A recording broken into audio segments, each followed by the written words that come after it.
We're finna jump all the way into like the end of the science future. Okay, I guess you clicked off by now. So normally when I like a story so much and I go to the manga, it's normally during the earlier seasons. Dr. Stone has always been a good anime for me that like whenever it comes on, I'll watch it, right? But I don't need to rush to find out the story because my big mystery won't be answered until the end, right? Like even if I were to read ahead, the big mystery that I want to know so bad, it's not even going to be a thing until probably the end of the manga. We go into the science future, and that later episode where basically everybody gets defeated, they get petrified, and you get to see the beautiful scene of like Suika growing up and basically never giving up and eventually becoming her own version of a scientist to bring Senku back is beautiful. That scene alone made me want to read the manga.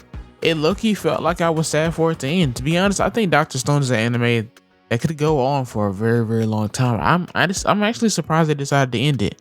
Because during the end of the manga, they kind of speed past like a lot of the different steps, right? Like the end of the manga, the end of the anime, they decided they want to build a rocket ship, right? And they kind of super speed through a lot of the steps, gather a lot of people, build this whole, like they built literally civilization over again, right? To launch this rocket into space. And then they go into space and they find out that basically the whole time the enemies that they were facing was basically superior, ultra smart AI life forms. The actual beams that they find were actually the cause of the petrification. Like we already knew that they were the cause, right? It's like a tool, but they're not a tool. They are sentient life.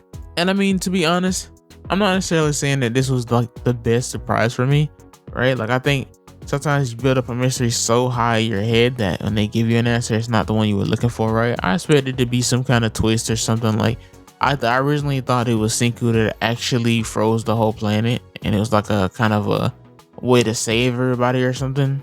But I'm not mad at this discovery, right? I felt like it wasn't as great as I thought it was gonna be, but it still sufficed. It still was an interesting enough thing. And even after the manga ended, they're still trying to do stuff, right? Like they have these little manga that keep releasing, but they keep showing a little bit more and more and more and more.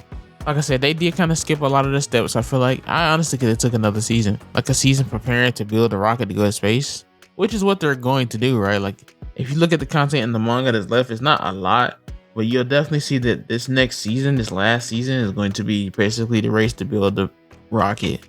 If I had to say though, I definitely don't regret reading it. I feel like the anime as a whole was fantastic. It was very underrated, very fun to watch, very fun to mess around with. And I definitely think it's a good read if you want to read the manga. With that being said, guys, thanks for watching. Please like, subscribe, and I'll see you guys next video.